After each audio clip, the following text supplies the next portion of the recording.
अस्सलाम वालेकुम जी। असल बात में खुश आमदेद, मैं हूँ फ़हीम भट्टी। कल बजट पेश होने जा रहे हैं, वफाकी बजट, और वफाक की जो पार्टनरशिप है वो है पाकिस्तान पीपल्स पार्टी के साथ। और पाकिस्तान पीपल्स पार्टी एक बड़ा अलायंस है हुकूमत का। लेकिन खुर्शीद शाह साहब, जो कि पाकिस्तान पीपल्स पार्टी के एक सीनियर सियासतदान हैं, सीनियर रहनुमा हैं, उन्होंने कुछ गिला शिकवा किया हुकूमत से। और हुकूमत से अगर उनको ये गिला शिकवा है कि हुकूमत ने हमें कॉन्फिडेंस में नहीं लिया, और अगर ऐसे सवाल उठाए हैं कि कौन सा बजट, कैसा बजट, वो अब आपको सुनवाते हैं। पहले वो कह रहे कि एग्जैक्टली उस पर फिर बात करते हैं, और उसके बाद फिर आज ये भी डिस्कस करेंगे कि क्या फ़ैसला होने जा रहा है अवाम की फ्यूचर का, मुस्तकबिल का। क्या उनको महंगाई फेस करनी पड़ेगी या नहीं करनी पड़ेगी, क्या उनको रिलीफ मिलेगा या नहीं मिलेगा, क्या टैक्स नेट बढ़ेगा या फिर ऑलरेडी जो लोग टैक्स दे रहे हैं मज़ीद उन्हीं को टैक्स की चक्की में पीसा जाएगा। पहले खुर्शीद शाह साहब का अब शॉर्ट सुन लें। उनके साथ शाना बशाना चल रहे हैं, शायद उनसे भी आगे जा रहे हैं। उनकी नाकामियाँ हमारे गले में पड़ेंगी, उनकी कामयाबियाँ भी हमारे लिए हैं।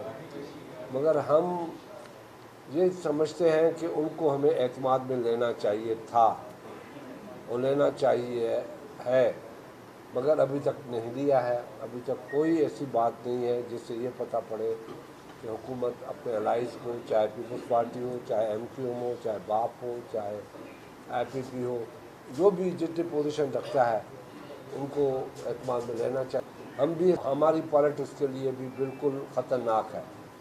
तो ये बात है जो मैंने उस दिन कही थी, और आज आपने मुझे कहा कि आपसे बात करनी है, तो इसलिए मैंने आपको सामने बता दिया। जी, खुर्शीद शाह का बयान आपने सुना है, और यहाँ पे सवाल ये पैदा होता है कि अगर हुकूमत ने या हुकूमती पार्टी ने कॉन्फिडेंस में नहीं लिया पाकिस्तान पीपल्स पार्टी को, जो कि ख़ुद से क्लेम कर रही है कि हम तो उनके अलाइंस में, चाहे उनके पास आइनी होते हैं, चाहे सदारत है और गवर्नर्स हैं उनके, लेकिन सवाल ये पैदा होता है कि अगर हुकूमत ने पीपल्स पार्टी को एतमाद में नहीं लिया तो फिर अवाम को एतमाद में कैसे ले सकती है हुकूमत। सवालिया निशान तोड़ता है। खैर, इस पर भी बात करेंगे और बाकी इशूज़ भी, जैसे कि 2500 अरब रुपए के नए टैक्सेस जो है उसकी खुशखबरी आपको दे देते हैं जी। इसके अलावा FBR को 12,970 अरब रुपए इकट्ठे करने का हदफ दे दिया गया है। लेकिन अजीब बात यह है कि इस हदफ को हासिल करना है किसने, जिस इदारे ने, उस इदारे के जो मुलाजमीन हैं वो कहते हैं कि सिस्टम में इतनी सलाहियत नहीं है। जो एहलकार हैं उनको तशवीश है कि ऐसा पॉसिबल नहीं होगा। तो अगर FBR के एहलकारों को तशवीश है और वो ये सोच रहे हैं कि हमारे पास ऐसा सेटअप नहीं है, निज़ाम ही नहीं है, हम लोग कर ही नहीं सकते, ओवर बर्डन है, तो फिर इसका मतलब ये हुआ कि जो ये हदफ है ये तो अभी से फिर ये फिर हुकूमत जो है इसको हासिल नहीं कर सकेगी। और अगर इस हदफ को हासिल नहीं कर सकेगी तो फिर क्या मज़ीद हम कर्जे लेंगे, और फिर क्या निज़ाम चलेगा कैसे। तो एहसन मेहंदी साहब हमारे साथ मौजूद हैं, वासिफ नकवी साहब हैं, खालिद वलीद साहब हैं और उमर हयात हैं जी। तमाम मेहमानों को खुश आमदीद कहते हैं। उमर साहब, आप फील्ड में होते हैं और आपको पता है कि इकॉनमी के इन आउट क्या हैं, खबरें क्या आ रही हैं क्या नहीं आ रही, तो हमें भी बताइए कोई अच्छी खबर है आने वाली है आवाम के लिए, कोई रिलीफ मिलने जा रहा है या नहीं। देखिए, यूजुअली जब भी बजट आता है तो बजट में आवाम के लिए जो रिलीफ इकदाम हैं वो कम होते हैं, और लेकिन आवाम के लिए जो तकलीफ होती है वो ज़्यादा होती है। और सबसे पहले तौर पर जो टैक्स टारगेट है उसको इंक्रीज किया गया है। 3.7 ट्रिलियन है रुपए का टैक्स टारगेट इसमें इजाफा किया गया है। तो जरूरी बात है, जब 3.7 ट्रिलियन आपने टैक्स है तो उस पर आपको टैक्स पेयर, तो टैक्स पेयर देने के लिए आपको जो गुड्स हैं या सर्विसेज हैं उन पर टैक्स की शरह में इजाफा करना पड़ता है। तो उसके सबरात आपको ये नजर आते हैं कि फिर जो अशिया हैं, खास तौर पर अशिया जरूरिया हैं, वो महंगी हो जाती हैं। अगर अशिया जरूरिया पर टैक्स नहीं लगता तो दीगर अशिया पर जो टैक्स लगा होता है उसका इम्पैक्ट भी उन्हीं पर आता है। अगर एक इंडस्ट्रियलिस्ट पर इनकम टैक्स बढ़ा दिया जाता है तो लाजमी अमर ये है कि वो उस इनकम टैक्स को देने के लिए जो जिस इंडस्ट्री से वो वाबस्ता है और जो अशिया जो है वो मार्केट में भेज रहा है तो वो उन्हीं की कीमतों में इजाफा करता है, और उसकी जो कॉस्ट ऑफ प्रोडक्शन अगर नहीं बढ़ती, लेकिन ये है कि वो उन चीज़ों के रेट्स में इजाफा करके अपनी इनकम जो है उसको बढ़ाता है, ताकि वो ये देखे कि उसने टैक्स भी अदा करना है, उसने सारी चीज़ें देखनी। तो इसका इम्पैक्ट एक आम आदमी पर पड़ता है। तो इस बजट में हम रिलीफ इकदाम खास तौर पर इसलिए नहीं कह सकते कि जो मिडिल क्लास तबका है खास तौर पर और लोअर मिडिल क्लास, जिनको हम खास तौर पर जो ऐसे लोग हैं कि जो किसी के सामने हाथ भी नहीं फैला सकते, ना वो BISP से पैसे ले रहे हैं, ना वो यूटिलिटी स्टोर से BISP के तहत अशिया खुर्दनोश जो 5 आइटम्स है वो ले रहे हैं, उन लोगों के लिए बड़े मसाइल हैं। सफेद पोश तबका जो है वो बड़े पैमाने पर इस बजट से मुतासिर होगा। और जिस तरह हम देख रहे हैं अच्छा, कि सेल्स टैक्स की ये exemption यानी कि जो है, आप ये जो कंफर्म खत्म कर की रहे हैं जा कि रही ये जो बजट है ये सफेद पोश तबके के लिए बड़ा खतरनाक साबित होगा। जी बिल्कुल सफेद पोश तबका। अच्छा, दूसरा ये बताइए, आप बैसियत सहाफ़ी में आपसे जानना चाहूँगा, इकोनॉमी की बीट से हट के बैसियत जर्नलिस्ट आप क्या समझते हैं? जो खुर्शीद शाह साहब का बयान है, खुर्शीद शाह साहब गिला शिकवा कर रहे हैं हुकूमत से और उन्होंने रिपोर्टर के सवाल के जवाब में कहा, उन्होंने कहा कौन सा बजट, कैसा बजट, कोई मशवरा नहीं किया, कुछ बताया ही नहीं, हमें कॉन्फिडेंस में नहीं लिया।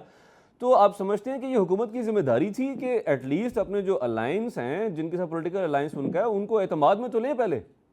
और अगर जो हुकूमत अपने अलायंस को एतमाद में नहीं ले सकती तो वो अवाम को एतमाद में कैसे लेगी और अवाम का एतमाद कैसे लेगी? देखिए फहीम, ये कोड़ा कोड़ा आप कोड़ा कोड़ा थू थू और मीठा मीठा आप है, ठीक है ना। ये एक ऐसी चीज है कि मैं आपको ये बताऊं कि आज से तकरीबन 4 से 5 रोज कबल पीपल्स पार्टी के डेलीगेशन को बजट पर ब्रीफिंग दी जा चुकी है। और आज जो है वजीर आजम और सदर पाकिस्तान के दरमियान मुलाकात भी हो चुकी है। और मजे की बात है कि आज 2 कायमा कमेटियों की जो चेयरमैनशिप है वो पीपल्स पार्टी को दे दी गई है सेनेट की। और ये दोनों इम्पोर्टेंट कमेटियां हैं सेनेट की। एक सेनेट की कायमा कमेटी खजाना है और एक कायमा कमेटी मनसूबा बंदी है। और ये खास तौर पर हमने देखा कि 16 माह की जो पिछली PDM की हुकूमत थी उसमें भी वज़रा भी पीपल्स पार्टी के थे और अहम वजारतें भी इनके पास थी, लेकिन फिर भी ये कहते थे कि हम PDM इत्तेहाद का हिस्सा नहीं है। और अब भी हम देखें तो तमाम कॉन्स्टिट्यूशनल ओहदे वो पाकिस्तान पीपल्स पार्टी के पास। इसका मतलब उमर साहब, ये तो इसका मतलब है नून लीग का जो ओपिनियन था वो ठीक साबित हुआ। नून लीग ने कहा था इलेक्शन के फौरन बाद में कि ये तो ऐसी होगा जैसे क्रिकेट मैच हो रहा है किसी स्टेडियम में और पीपल्स पार्टी जो है तमाशाई बन के मैच देख रही है। तो आप समझते हैं सही मानों में पीपल्स पार्टी मैच से महजूज हो रही है? बिल्कुल ऐसा ही है। मैं ये इस बात से में कोई दो राय नहीं है कि इस वक्त पाकिस्तान के अवाम को जिन मसाइल का सामना है वो मसाइल हल नहीं हो रहे, बल्कि पॉलिटिक्स हो रही है, सियासत हो रही है। और एहसन साहब, अच्छा 2500 अरब के नए टैक्सेस का तोहफा अवाम के लिए, या is it going to be possible for government? क्या ये कर पाएगी हुकूमत? देखें, बिल्कुल इस पहले तमाम अचीव, तो इस बार भी जो है मैं ये समझता हूँ कि हदफ 13 ट्रिलियन का है टैक्स कलेक्शन का, तो ये मोस्ट प्रॉब्ली जो है ये अचीव हो जाएगा। प्रॉब्लम वही था जिस तरह से आपने कहा था कि जो हदफ जो दिए गए हैं वो हदफ जो है फॉर एग्जांपल अवाम पर उस पर क्या असर पड़ेगा, तो सर्टेनली उसका अवाम पे जो है बहुत डिफिकल्ट जो है वो डिफिकल्टी होगी। हम इस हद तक भी जा सकते हैं कि हमारा विदहोल्डिंग टैक्स इस वक्त अगर बैंकिंग सेक्टर के अंदर 15% है तो गवर्नमेंट को एक लेवल पर जाना पड़ेगा कि जहां पर ये विदहोल्डिंग टैक्स जो है वो 15% से 40 से 45% हो जाए। हमारी कैपिटल मार्केट्स के अंदर इस वक्त करेक्शन इसी बेसिस पे देखा जा रहा है कि कुछ हद तक प्रेडिक्शंस हैं या प्रोजेक्शंस हैं कि कैपिटल मार्केट को जो है वो जो टैक्सेशन इस वक्त कैपिटल मार्केट पर है उसको जो है 15% से 45% तक भी ले जाया जा सकता है। बट ये इस वक्त सिर्फ र्यूमर्स की हद तक है, बट सर्टेनली बात हुई है तो कोई इसके अंदर वजाहतें हमें चाहिए। जब तक कैपिटल मार्केट के अंदर करेक्शन रहेगी, जब तक वाज़ेह तौर पे बजट अनाउंस नहीं हो जाता, but certainly it will come to a level के जहां पर 22% अगर गवर्नमेंट का जो इस वक्त हम सूद का रेट देख रहे हैं तो 11% तक मोस्ट प्रॉब्ली टैक्स की मद के अंदर भी जा सकता है। तो गवर्नमेंट के पास काफी गुंजाइश है कि जहां पर वो 22% सूद दे रही है तो उसका 11% जो है वो टैक्स में ले लिया जाए। तो हदफ तो जो है पूरे होंगे, लेकिन सर्टेनली अवाम पे उसका बहुत बड़ा बोझ पड़ेगा। और जाहिर है कैपिटल मार्केट की अगर टैक्सेशन बढ़ती है या बॉन्ड मार्केट की बढ़ती है तो हम देखते हैं कि रियल एस्टेट टैक्स जो सेक्टर है उसके अंदर उसको नहीं ब्रॉडन नहीं किया जा रहा है कि एग्रीकल्चर सेक्टर से लिया जाए या रिटेल सेक्टर से जो है टैक्सेशन लिया जाए। ये प्रेजेंट जो डिजिटल बैंकिंग है या बैंकिंग सेक्टर है या फिर जो है फॉर एग्जांपल इक्विटी मार्केट है या बॉन्ड मार्केट है, यहीं पर ही जो है गवर्नमेंट का फोकस लगा हुआ है। अपेरेंटली हम ये समझते हैं कि 50% जो GDP है वो रिटेल सेक्टर से आ रहा है और एग्रीकल्चर सेक्टर से आ रहा है, जो कि अनटैक्स्ड इस वक्त नजर आ रहे हैं। तो आई थिंक कि वहां पर अगर फोकस हो जाए तो double taxation, double, triple and 4 times taxation जो है कैपिटल मार्केट पे ऑलरेडी 60% टैक्स लिया जा रहा है, अगर और 20-22% और 25% और बढ़ा दिया जाएगा तो जाहिर ये इन्वेस्टर के लिए जो है यानी कि फॉरेन इन्वेस्टर या लोकल इन्वेस्टर के लिए काफी जो है मार्केट डिफिकल्ट हो जाएगी आगे काम करने के लिए। ठीक है। अच्छा खालिद साहब, हम कोशिश करते हैं कि इसको सिंपल से सिंपल और सादा से सादा तरीके से डिस्कस करें इस मैटर को, चूँकि जो जार्गन्स हैं, टर्म्स हैं, आम आदमी को समझ आती नहीं है। लेकिन एक जो टारगेट की बात कर रहे थे एहसन साहब, इस पर भी बात कर लेते हैं। अभी जो FBR को 12,970 अरब रुपए इकट्ठे करने का हदफ दे दिया। FBR का अपना अमला, वहाँ के अफसरान ये कह रहे हैं, अपने मुँह से कह रहे हैं कि सिस्टम में इतनी सलाहियत ही नहीं है, ये हम नहीं कर पाएंगे। तो जिस इदारे के एम्प्लॉयज़ खुद से ये कह रहे हैं कि हम नहीं कर पाएंगे, तो ये होगा कैसे? आपको लगता है कि ये पॉसिबल है?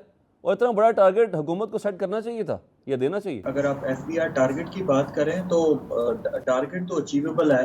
अच्छा, अगर आप जो है वो रेवेन्यू की बात करें तो वो टारगेट अचीव किया जा सकता है, लेकिन उस टारगेट को अचीव करने के कॉन्सिक्वेंसेस क्या होंगे?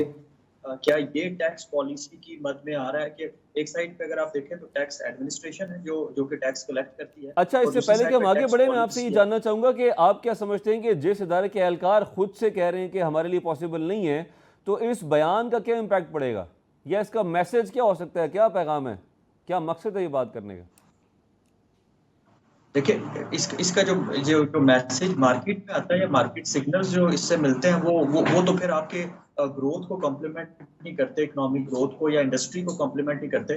तो हमें टैक्स पॉलिसी इस तरह से लेके चलनी है कि आप टैक्स रेवेन्यू के जो अहदाफ हैं वो भी पूरे कर रहे हों, लेकिन साथ में उस टैक्स रेवेन्यू को खर्च इस तरह से किया जाए कि वो जो है वो मार्केट को, एक इंडस्ट्री को जो है वो कंड्यूसिव एनवायरनमेंट दे।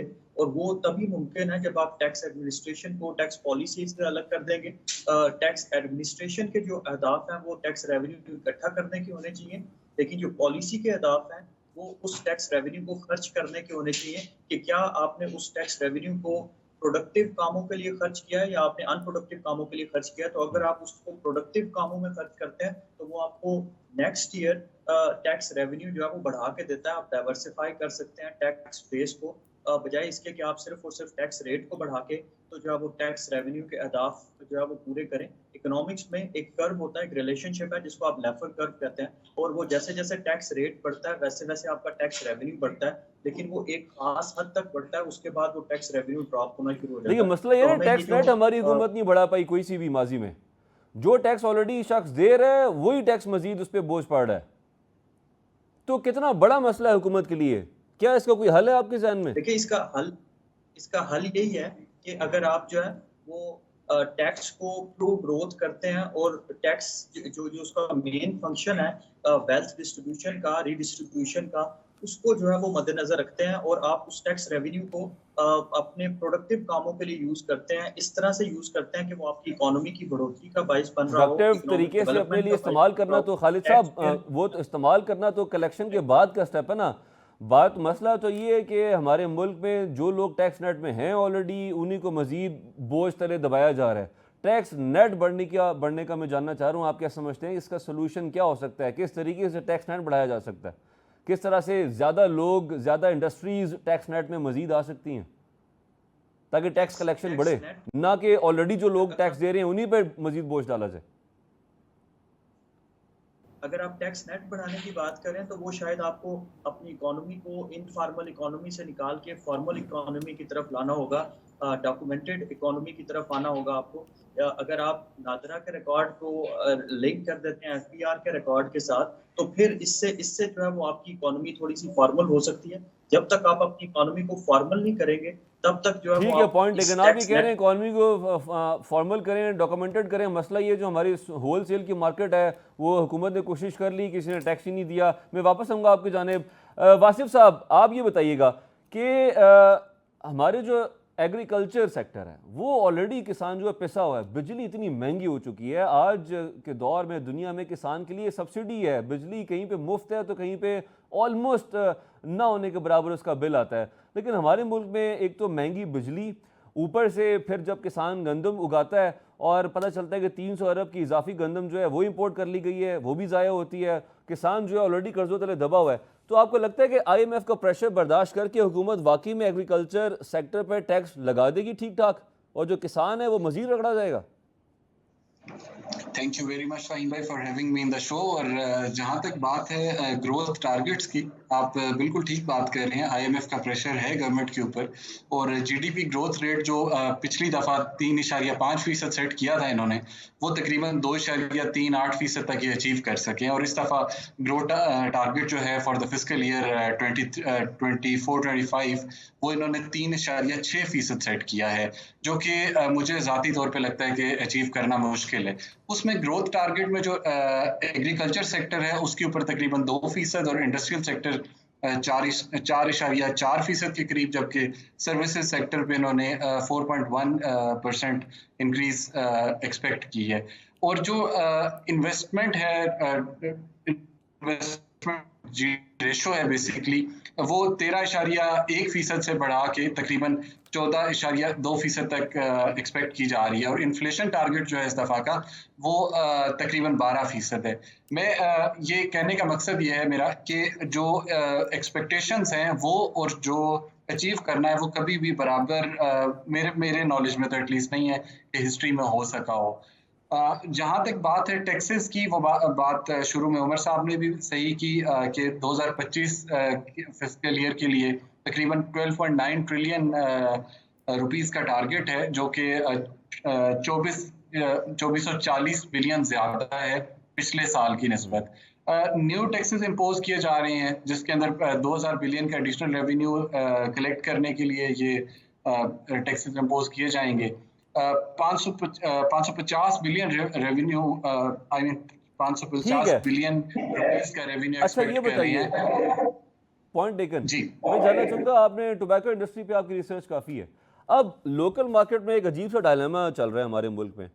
जो लोकल ब्रांड्स हैं उन पर टैक्स हुकूमत ने दबा के लगा दिया, और जो इम्पोर्टेड सिगरेट है वो स्मगल होकर मार्केट में अवेलेबल है। तो जो शख्स 600 रुपये की 500 रुपये की एक पैक लेता था सिगरेट का, वो अब चला गया 150-200 रुपये में, जो कि स्मगल्ड उसको इम्पोर्टेड ब्रांड मिल रहा है। तो आप नहीं समझते कि हुकूमत की पॉलिसी जो है यहाँ पे उनको समझ नहीं आई, और या वो गेज नहीं कर सके पॉलिसी मेकर्स जो हैं, और उनको मशवरा देने वाले ने मशवरा अजीब सा दिया है। अब वो लोग जो हैं वो लोकल इंडस्ट्री से जो उनका टैक्स इकट्ठा हो रहा था, हुकूमत को ऑब्वियसली उसमें फ़र्क पड़ेगा जब लोग स्मगल्ड चीज़ खरीदेंगे, उसका टैक्स तो नहीं जा रहा हुकूमत को। बहुत इंपॉर्टेंट पॉइंट है आपने, बड़ा पर्टिकुलरली एक बहुत अच्छा सेक्टर जो है उसको चूज किया है इस डिस्कशन के लिए। टोबैको सेक्टर का प्रॉब्लम ये आ रहा था कि उसमें जो स्मगल्ड सिगरेट थी उसकी बहुत ज्यादा फरामी थी मार्केट के अंदर, लोगों को इजीली एक्सेसिबल था। जी बिल्कुल, अभी भी मौजूद है, लेकिन उसके लिए सजेशंस ये दी गई है ऑल अक्रॉस पाकिस्तान आपको स्मगल्ड सिगरेट अवेलेबल है, जिसके लिए FBR और मिनिस्टर ऑफ फाइनेंस को ये प्रपोजल दिया गया है कि आप जो जिस तरह से SIFC के अंडर डॉलर की जो स्मगलिंग थी उसको रोका गया, उसके रेट को कंट्रोल किया गया, 328 से हम जाके 278 पे उसको वापस लाए। इसी तरह हम सिगरेट के केस में भी कर सकते हैं, और इसकी भी जो स्मगलिंग है उसको रोक सकते हैं, ताकि हमारे पास जो लोकल मार्केट में सिगरेट अवेलेबल है, प्रोडक्शन हो रही है हमारे यहाँ पे, उसको हम ताकि फैसिलिटेट करें। और उनके अंदर tobacco track and trace system के लिए एक बड़ा अच्छा प्रपोजल दिया गया कि उसकी इम्प्लीमेंटेशन तो ऑलरेडी है, लेकिन उसको मजीद बेहतर बनाने की कोशिश की जा सकती है, ताकि अगर हम ट्रैक एंड ट्रेस सिस्टम को मजीद बेहतर करेंगे तो उससे हमारा रेवेन्यू बढ़ सकता है। यहाँ पे ब्रेक का वक्त हुआ चाहता है, ब्रेक से वापस आएंगे तो फिर मजीद इश्यूज़ पे भी बात करेंगे। ख़ासतौर पे कस्टम्स ड्यूटी के मद में भी 1591 अरब का हदफ मुकर्रर किया गया है, और फिर ब्रेक से वापस आएंगे तो जानने की कोशिश करेंगे कि क्या जो स्मगल्ड चीज़ें अशिया पाकिस्तान में आती हैं, अगर उसको हम किसी तरीके से चैनलाइज कर लें या रोक लें तो फिर हम ये वाले टारगेट्स बड़े आराम से अचीव कर सकते हैं। हमारे साथ ही रहिए। वेलकम बैक जी। उमर साहब, ये बताइए कि ताजिर बरादी क्या कह रही है और इंडस्ट्रियलिस्ट क्या कह रहा है, ये लोग इनकी क्या उम्मीदें हैं, क्या तवक्कुआत हैं कल आने वाले बजट से? देखिए जी, ताजिर और इंडस्ट्रियलिस्ट तो यही कहते हैं कि हमारे ऊपर जो टैक्स है वो कम से कम लगे, लेकिन मसला ये है कि आपने अपनी टैक्स कलेक्शन और आमदन को तो बढ़ाना है हर हाल में, लेकिन उसका ये मतलब हरगिज नहीं है कि आप जो ऑलरेडी टैक्स नेट में लोग हैं या टैक्स दे रहे हैं या जहां से इजीली टैक्स कलेक्ट हो सकता है, आप वहीं से टैक्स कलेक्ट करें, और ना तो आप जो है वो टैक्स जो जीडीपी रेशो है, टैक्स टू जीडीपी रेशो, उसको बढ़ाने की कोशिश करें, और ना ही आप उन लोगों को टैक्स नेट पर लेकर आए कि जो जिन पे टैक्स जो है देना वाजिब है। यहाँ हम देखते हैं कि हर पाकिस्तानी टैक्स दे रहा है। आप कोई भी चीज ले लें, अगर आप नॉन फाइलर हैं, आप एक गरीब जो है रेडी वाले हैं, आप भी टैक्स देते हैं, माचिस पर भी आप सेल्स टैक्स देते हैं। तो जब ये चीज आपको नजर आती है तो ये आप देखें कि इस तरह की चीजें, इस तरह टैक्स अदा करने वाले लोग, और खास तौर पर जो लोग टैक्स देने वाले हैं, उन्हीं से टैक्स आप ले रहे हैं, और फिर आप कह रहे हैं कि हमारा जो टैक्स है हम उस तरह कलेक्ट नहीं कर सक रहे। यहाँ ये है कि जो सबसे बड़ा मसला है वो ये है कि एक बंदे के ऊपर 1 अरब रुपए अगर टैक्स है तो उससे 10 करोड़ लेकर 90 करोड़ जो है वो माफ कर दिया जाता है, सेटलमेंट कर दी जाती है। इसीलिए तो एफबीआर के बाबू कहते हैं कि जनाब हमसे टैक्स इकट्ठा नहीं हो सकता है, हमारे अंदर इतनी कैपेसिटी नहीं है। हालांकि पाकिस्तान की जो मईशत है, इस मईशत में कम से कम जो है वो 15,000 अरब रुपए टैक्स इकट्ठा करने की सलाहियत उमर मौजूद साहब, है। ये जो आपने एग्जांपल दी है कि अगर 1 अरब है तो 10 करोड़ लेके तो छोड़ दिया जाता है, वो 10 करोड़ इदारे के पास जाता है, किसी की जेब में जाता है? वो 10 करोड़ तो इदारे को जाता है, लेकिन जो सेटलमेंट होती है, सेटलमेंट करने प्ली वाला है, वो बार्गेन की 5-10 बात कर रहे करोड़ हैं, ले ठीक जाता है। है। वही वही जी, वही जी। मॉडल जो कि नैब चला रहा है अरसा दराज नहीं से। नहीं, ये प्ली बार्गेन नहीं है। ये बेसिकली ये है कि उसके ऊपर जो टैक्स है, जितना टैक्स उसने देना था उसको जस्टिफाई 10 बिलियन या 1 बिलियन है तो उसको 10 करोड़ यानी 100 मिलियन जस्टिफाई करके जो है वो आगे यानी कि पहुंचा जो दिया। ग्रे एरियाज हैं उनको इस्तेमाल करते हुए तो जस्टिफाई कर लिया जाता है।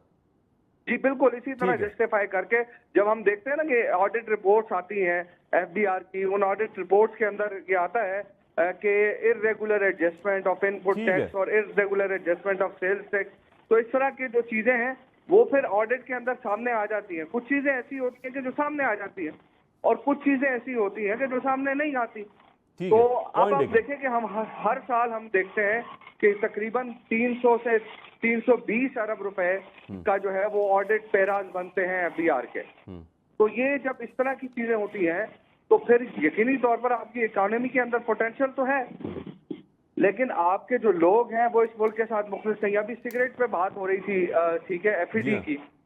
अब आप देखें ना, स्मगल सिगरेट मार्केट के अंदर अवेलेबल है, और जो लोग टैक्स दे रहे हैं और खास तौर पर जिनको ट्रैक एंड ट्रेस की स्टैंप लगी हुई है, वो सिगरेट जो है वो आपको महंगे मिल रहे हैं। तो लोग क्या कर रहे हैं? एहसन साहब, ये बताइए कि अशियाए खुर्दोनोश आम आदमी जो डेली खाता पीता है, दालें हैं, खैर अब तो माश की दाल जो है वो भी मुर्गी का, चिकन का रेट और माश की दाल का रेट तकरीबन बराबर है, तकरीबन क्या बल्कि है ही बराबर।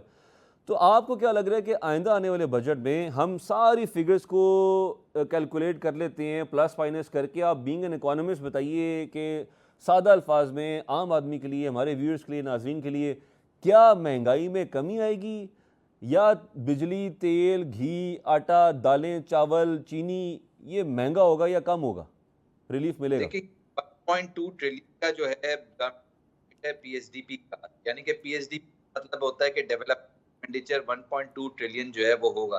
तो मेरा आपसे सवाल है कि इसका इस्तेमाल तो तमाम सिटीजन जो है वो करेंगे मुल्क के।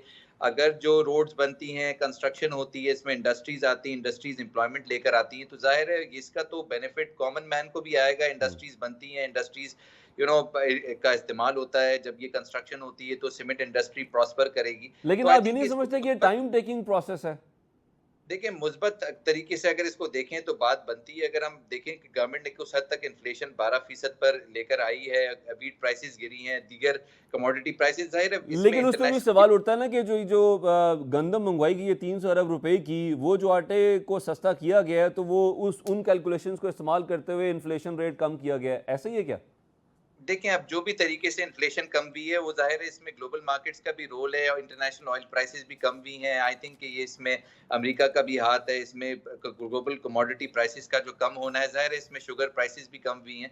तो ये आम आदमी को इससे फ़ायदा तो हो रहा है। तो बात ये है कि अगर हम ये समझें कि हुकूमत का फोकस ये कि फलाह बहबूद के लिए काम करना है, सोशली जो है हेल्प करना है, हेल्थ सेक्टर को सपोर्ट करना है, तो आई थिंक कि उस हद तक तो जो है इतना हम नहीं देख रहे कि हेल्थ सेक्टर में कोई बहुत ज़्यादा जो है हदफ लिया गया है। पीएसडीपी की डेवलपमेंट का ज़्यादा फोकस है कंपैरेटिवली, और जाहिर टैक्स कलेक्शन का ज़्यादा फोकस है। तो इसमें हम ये देख रहे हैं कि गवर्नमेंट के जो अपने एक्सपेंडिचर्स हैं उसमें कम होने की बातें तो नज़र नहीं आ रही, बट सर्टेनली ये पूरा जो एस्पेक्ट है, हमारे लेंडर ने इसको अप्रूव किया, IMF ने, सर्टेनली वहाँ पर भी काफ़ी ज़्यादा एक्सप्लेनेशन दी गई होंगी कि एडमिनिस्ट्रेटिवली गवर्नमेंट को वैसे ही कम अखराजात के साथ चलाया जा रहा है। तो इस वक्त जो बजट है उसके अंदर स्पेशली हम देख रहे हैं कि कोई डायरेक्ट बेनिफिट तो नहीं दिया जा रहा है, यानी कि सब्सिडीज को उल्टा कम किया जा रहा है, लेकिन हम देख रहे हैं कि इनडायरेक्टली अगर गवर्नमेंट के हदफ है PSDP का 1.2 ट्रिलियन, तो कॉमन मैन को इसका पॉजिटिव इम्पैक्ट पड़ जाएगा। जहां तक कैपिटल मार्केट की टैक्सेशन की बात है, तो हम एक्सपेक्ट करते हैं कि टैक्सेशन बढ़ाया नहीं जाए ताकि फॉरेन इन्वेस्टर जो है यहाँ पर आए, लेकिन अनफॉर्चुनेटली इस वक्त जो है इन्वेस्टर काफी ज्यादा फियर्स में है कि बजट के अंदर कुछ भी आ सकता है, जिसकी वजह से कैपिटल मार्केट के अंदर काफी ज्यादा प्रेशर है।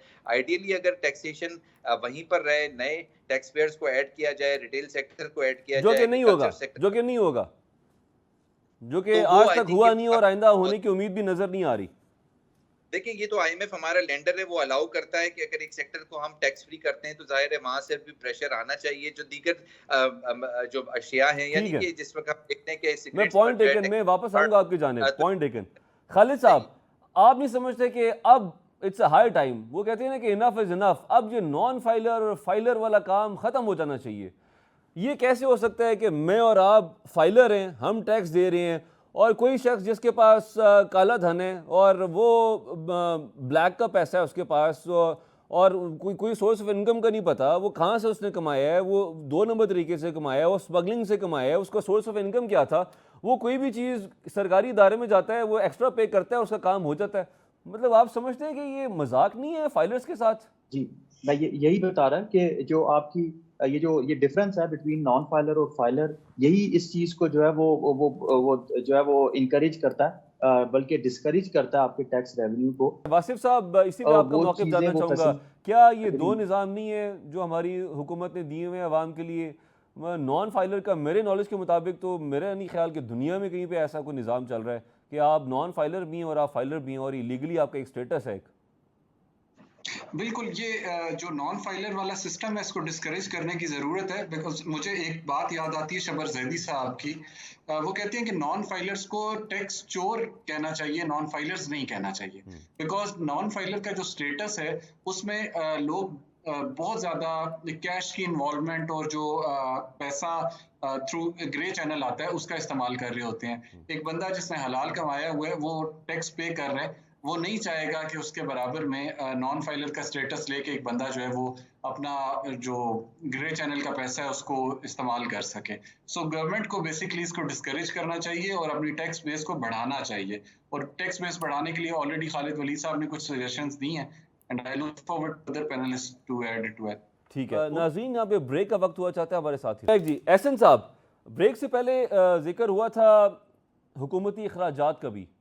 अब ये बताइए कि क्या जेब देता है हमारी सरकार को कि वो करोड़ों की सरकारी गाड़ियाँ जिन पे सबस नंबर प्लेटें लगी हुई हैं और आधा आधा घंटा खड़ी रहती हैं तो AC ऑन रहते हैं, वीकेंड आता है तो वीकेंड पे भी वो फैमिलीज़ उनके इस्तेमाल कर रही हैं, और अगर ऑफिशियल टाइम के दौरान इस्तेमाल कर भी रहे हैं हमारे सियासतदान और हमारे ब्यूरोक्रेट्स, तो क्या उनको चाहिए इखलाकन की इतनी बड़ी गाड़ियाँ करोड़ों की जिनकी मालियत है वो इस्तेमाल करें? आप नहीं समझते कि अभी हुकूमत को फैसला कर लेना चाहिए कि तमाम बड़ी गाड़ियाँ बेची जाएँ और छोटी छोटी गाड़ियाँ इनको दी जाएँ ताकि इनको एहसास हो कि ये अवाम की खिदमत के लिए है, ये अवाम पे रूल करने के लिए नहीं है? देखें, ये हुकूमत तो बिल्कुल उस ऑस्टेरिटी की तरफ जानी चाहिए, बट इससे भी बड़ा अलमिया ये है कि IMF अगर हमें एनर्जी प्राइसेस डिक्टेट कर सकता है, यानी कि एनर्जी टैरिफ हमारे रेस कर सकता है, और अगर IMF हमें ये डिक्टेट कर सकता है कि हम टैक्स मेजर्स लें, यानी कि फॉर एग्जांपल सैलरीड कास्ट पे डबल टैक्स कर दें और उसको एक स्लैब्स 45% पर लेकर चले जाएं, तो वो IMF इस ऑस्टेरिटी पर जो है क्यों नहीं हमें इम्पोज कर रहा है कि फॉर एग्जांपल हम गवर्नमेंट एक्सपेंडिचर्स को खत्म करें, वो एक्सपेंडिचर्स जो जिस तरह से आपने इंडिकेट किया है कि वेरी वैलिड क्वेश्चन। वैसे तो आप समझते हैं कि ये हमारे जो सियासतदान हैं, हमारे ब्यूरोक्रेट्स हैं, IMF को कन्विंस कर लेते हैं कि जी आपने हमारी तरफ नहीं आना, अवाम की तरफ ही रहें? देखिए उससे भी जरा बड़ा अलमिया ये है कि इस वक्त हम कि सबसे बड़े बैंकर को जो है हम फाइनेंस मिनिस्टर बनाया हुआ, और आई थिंक कि उनसे भी काफी ज्यादा तवक्कुआत हैं कि वो हमारी इकोनॉमी को इम्प्रूव करने में उनका काफी हाथ होगा।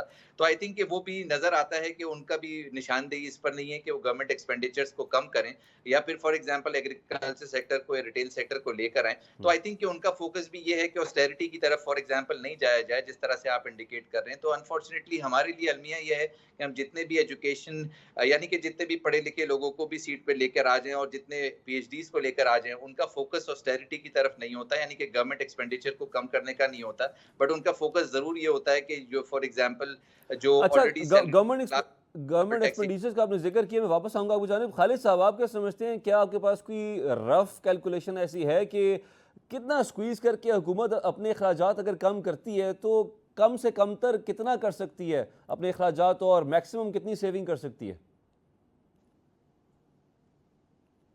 देखें, अखराजात कम कितने होते हैं ये इसकी एस्टिमेशन में अगर ना भी जाया जाए तो भी ये एक सिंबॉलिक मेजर हो सकता है और ये एनकरेज करेगा बाकी सेक्टर्स को। वासिफ साहब, तो आपसे जानना चाहूंगा, अच्छा ये बताइए कि डायरेक्ट टैक्स और इनडायरेक्ट टैक्सेस, दो तरह के टैक्सेस हैं, आप क्या समझते हैं कि राइट अप्रोच हुकूमत की क्या होनी चाहिए या क्या हो सकती है, डायरेक्ट टैक्स या फिर इनडायरेक्ट टैक्सेस? दोनों टैक्सेस की अपनी नेचर है, वो डिफरेंट नेचर के टैक्सेस हैं, लेकिन डायरेक्ट टैक्सेशन पे ज़्यादा रिलाई करना चाहिए as compare to indirect taxation, क्योंकि जो इनडायरेक्ट टैक्सेशन है उसमें loopholes as a consumer मैं समझता हूँ कि लूप होल्स ज़्यादा हैं और उसमें डबल टैक्सेशन का भी डर होता है। तो प्रोबेबली जो डायरेक्ट टैक्सेशन है उसके ऊपर रिलाई करना चाहिए हुकूमत को, और स्पेशली जो ड्विंडलिंग इकॉनमी है हमारी उसके अंदर अभी मजीद गुंजाइश नहीं है कि हम एग्जिस्टिंग टैक्स पेयर्स को जो है वो भगा दें। ठीक है एहसन साहब, डॉलर 326 पे भी था और नीचे भी आ गया। आप समझते हैं कि पोटेंशियल है, अगर हमारे इदारे, हमारी हुकूमत अगर डिसाइड कर ले, कोई विल हो तो वहाँ पे वे भी निकल आती है, तो इसी तरीके से हम बाकी मामला भी कंट्रोल कर सकते हैं, इन्फ्लेशन कंट्रोल हो सकती है, स्मगलिंग कंट्रोल हो सकती है, टैक्स नेट बढ़ाया जा सकता है अगर सिर्फ विल हो तो? आपको लगता है कि विल का फुकदान है या फिर हमारे में कैपेसिटी नहीं है? देखिए अनफॉर्चुनेटली जो हम इस वक्त इससे पहले बात कर रहे थे कि आईएमएफ का अपना मूव नहीं है ऑस्टेरिटी की तरफ, जो हमारा लेंडर है वो नहीं चाहता कि हम गवर्नमेंट एक्सपेंडिचर्स को कम करें। इसी तरह से हमारा लेंडर ये भी नहीं चाहता है कि हमारी इंपोर्ट की जो है सब्स्टिट्यूशन करें। फॉर एग्जांपल अगर हमारी इंपोर्ट हो रही है $65 बिलियन की, और अगर इस 65 बिलियन को हम सब्स्टिट्यूट करके $35 बिलियन पे ले आए, यानी कि 30 बिलियन से हमारी इंपोर्ट अगर हम कम कर लें, तो ये सारे जो रोला है लोन रीपेमेंट का या आईएमएफ का, या फॉर एग्जांपल हमारे पास रुपी वीक होने का, या फॉर एग्जांपल रुपी के आइंदा फॉल होने का, और तो आईएमएफ प्रिडिक्ट कर रही है कि तकरीबन 10% रुपी के अंदर डेप्रिसिएशन होगा इसी साल होगा। तो आई थिंक ये सारा रोला खत्म हो जाएगा अगर हम इंपोर्ट सब्स्टिट्यूशन की तरफ चले जाए और इंपोर्ट को तकरीबन $30 बिलियन से जो है पर एनम बेसिस पर जो है हम इसको आधा कर दें। तो आई थिंक हमारा फोकस यही होना चाहिए कि या तो हम हमारा एक्सपोर्ट बढ़ा दें, और अगर एक्सपोर्ट हमारा नहीं बढ़ता तो हमारी रेमिटेंसेस इतनी हमें हेल्प कर रही है कि हमारा करंट अकाउंट सरप्लस है। एक्सपोर्ट तो इसलिए नहीं बढ़ सकता ना, लॉजिकली स्पीकिंग, ना हमारे पास बिजली है, ना हमारे पास गैस है जिससे हमारी इंडस्ट्री चलेगी। हमारी लूम इंडस्ट्री जो है वो जा चुकी है, सारी शिफ्ट हो गई है बांग्लादेश। तो एक्सपोर्ट तो तब होगी जब हमारा प्रोडक्ट यहाँ पे बनेगा। तो प्रोडक्ट कैसे बनेगा? तो अनफॉर्चुनेटली अब हमारे पास एक ही टूल है कि हमारे इंपोर्ट्स को हम किसी तरह से कम करें, जो आई थिंक इजीली हो जाती है। कि हमारा करंट अकाउंट सरप्लस हुआ है तो इसका मतलब यही है कि $20 बिलियन से हमने जो है एटलीस्ट इंपोर्ट को कम किया है पिछले 2 साल के अंदर। तो अगर हम $20 बिलियन से इंपोर्ट को, यानी कि जो $80 बिलियन से ज्यादा इंपोर्ट थी उसको हम $60 बिलियन पर लेकर आए, तो इस 60 को हमने 40 पर लेकर आना है या 30 पर लेकर जाना है, ताकि ये एजेंसीज जो ग्लोबली हमारे पीछे लगी हुई है, हमारी पॉलिसीज जो है रॉन्ग पॉलिसीज हमें दे रही है, ऑस्टेरिटी की तरफ नहीं लेकर, इंपोर्ट सब्स्टिट्यूशन की तरफ लेकर नहीं जा रही हैं। तो I think these wrong policies जो है ये हमें अनहेल्प कर रही हैं सारी इकोनॉमिक डेवलपमेंट। ठीक है खालिद साहब, पाकिस्तान के लिए ओवरसीज पाकिस्तानीज और फॉरेन इन्वेस्टमेंट या फिर एफडीआई कर लें, बड़ा इंपॉर्टेंट है, बड़ा ज़रूरी है, ख़ास तौर पे ऐसे मामलात पे, ऐसे हालात में। तो आप क्या समझते हैं हुकूमत को ऐसे कौन से स्टेप्स लेने चाहिए, ऐसी कौन सी पॉलिसीज़ लानी चाहिए, इंट्रोड्यूस करनी चाहिए जिससे ओवरसीज़ पाकिस्तानी और फॉरेन इन्वेस्टर्स का कॉन्फिडेंस बिल्डिंग हो उनकी, और वो इन्वेस्ट करने के लिए तैयार हो पाकिस्तान? देखिए, वो आपका ये जो मैन पावर आप एक्सपोर्ट करते हैं, इन्हीं के रेमिटेंसेस जो हैं वो आपके करंट अकाउंट का जो है वो डेफिसिट को कम करने में, सिग्निफिकेंटली कम करने में हेल्प आउट करते हैं। तो हमें एक ऐसा मैकेनिज्म डिवाइस करना होगा जो कि इस लेबर अबंडेंट कंट्री को लेबर ऑगमेंटेशन की तरफ लेके जाता है, और वो मुल्क जहाँ पे हमारा जो डायस्पोरा है वो है, और जहाँ पे जो डेस्टिनेशन है उसकी नीड्स को समझते हुए, नीड असेसमेंट करते हुए आपको अपने लेबर को उस तरह से इक्विप करना है कि आपके जो रेमिटेंसेज हैं वो बढ़ सके। और दूसरा ये कि आपको जो है वो इनोवेटिव डेस्टिनेशंस को भी देखने की जरूरत है, किस तरह से जो है वो आप अपने मैन पावर को डिफरेंट कंट्रीज में जो है वो एक्सपोर्ट कर सकते हैं, और वो तो हमने किए हुए ना, जो आपके ऑलरेडी जो इकोनॉमिक हमने प्रोसेस भेजे का हुए जो है वो एक्सपोर्ट हिस्सा किए बना हुए सकते हैं। मैं ये जानना चाह रहा हूँ कि जो लोग इस वक्त ऑलरेडी पाकिस्तान से बाहर हैं, जो ओवरसीज़ पाकिस्तानीज हैं, जो फॉरेन डायरेक्ट इन्वेस्टमेंट की हम बात करते हैं, उनकी कॉन्फिडेंस बिल्डिंग के लिए पाकिस्तान को क्या ऐसे फैसले करने चाहिए, ऐसी पॉलिसीज़ कौन सी हैं जिनकी ज़रूरत है कि जो बाहर से पैसा पाकिस्तान आए? देखिए, बाहर से जो पैसा पाकिस्तान आना है वो तो एक तो रेमिटेंसेस का चैनल है, दूसरा जो आपका एफडीआई का चैनल है उसको ठीक करने की जरूरत है। उसके लिए आपको सर्टेन पॉलिसीज की जरूरत है, उसको आपको कंसिस्टेंट पॉलिसीज की जरूरत है, मार्केट कॉन्फिडेंस की जरूरत है। बात कर रहे होंगे जब आप इन्वेस्ट किया हुआ पाकिस्तान में, पर्टिकुलरली एनर्जी सेक्टर में, उनके रिटर्न्स उनको वापस नहीं मिल रहे हैं, जिसकी वजह से आपका जो कॉन्फिडेंस है मार्केट में वो जो है वो डिक्लाइन होता जा रहा है। तो आपको सबसे पहला काम ये करना होगा, आपको जो है वो क्रेडिबिलिटी को इंश्योर करना होगा, कॉन्फिडेंस को इंश्योर करना होगा। आपको ये इस एपिक्स बॉडी जो SIFC की बनी हुई है, इसको अगर आप प्रोडक्टिव काम के लिए यूज करें, मार्केट कॉन्फिडेंस बिल्ड करने के लिए यूज करें, तो शायद FDI ज्यादा अट्रैक्ट हो सकती है। और दूसरी चीज जो ठीक है, करने मैं की है वो जी ये करने की जरूरत है कि मुल्क में इंडस्ट्रियल ग्रोथ की बात की जाए। आप जो है वो जो पाकिस्तान के कुछ गिने चुने जो इंडस्ट्रियल सेक्टर है उससे हट के आप उसको डाइवर्सिफाई करें। एग्रीकल्चर मैं को जानना ही चाह इंडस्ट्री रहा का था कि दर्जा दिया जा एग्जैक्टली सकता करे है। कैसे। आप ठीक है, जब लेकिन पॉइंट टेकन, आपका मौक़िफ़ आ गया, वक्त कम रह गया है। वासिफ साहब, आपसे जानना चाहूँगा कि आप समझते हैं कि मैं नहीं चाह रहा था सियासत में हम आएँ, लेकिन मजबूरी है, बात करनी पड़ेगी। आप समझते हैं कि सियासी अदम इस्तेहकाम, पॉलिटिकल इंस्टेबिलिटी, सियासी पार्टियों के आपस की धींगा मुश्ती जो है, उसकी वजह से भी जो बाहर बैठा हुआ पाकिस्तानी, ओवरसीज़ पाकिस्तानी है, उसका एतमाद जो है वो कम होता है। तो बहुत ज़रूरी है कि हमारे जो सियासतदान हैं, हमारी पॉलिटिकल एंटिटीज़ हैं, पार्टीज़ हैं, वो मिल बैठ के कम से कम ओवरसीज़ पाकिस्तानी को तो एतमाद में ले लें। बिल्कुल ठीक कह रहे हैं फ़हीम साहब, बिकॉज़ आप सिर्फ जो इस बजट का एक एस्पेक्ट मैं टच करना चाह रहा हूँ, इसमें सोशल सेक्टर के लिए जो इस दफ़ा पैसा रखा गया है, that is 83 billion rupees as compare to जो लास्ट ईयर था वो 203 बिलियन था। एज़ अ डायस्पोरा अगर आप देखें तो जो लोग बाहर से बैठ के पाकिस्तान के डेवलपमेंट सेक्टर को देख रहे हैं, उसमें सोशल सेक्टर की जो स्पेंडिंग है, मैं सिर्फ उसकी मिसाल लेना चाहता हूँ कि 83 बिलियन रुपीस का इस दफा सोशल सेक्टर पे स्पेंड करने का प्रोग्राम बनाया हुकूमत ने, जबकि यही सेक्टर जो है इसमें last time 203 billion rupees inject किए गए थे।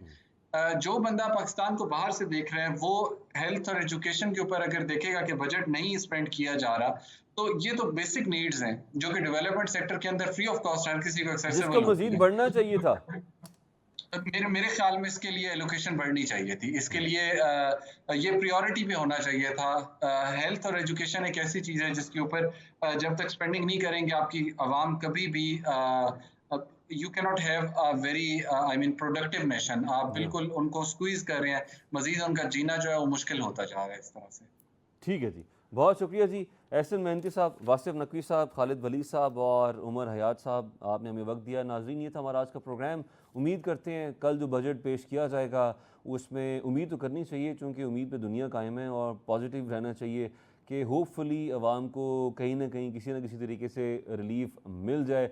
लेकिन फिर हमारा सवाल ये भी हुकूमत से कि क्या आप अपने अखराजात कम करने के लिए तैयार हैं?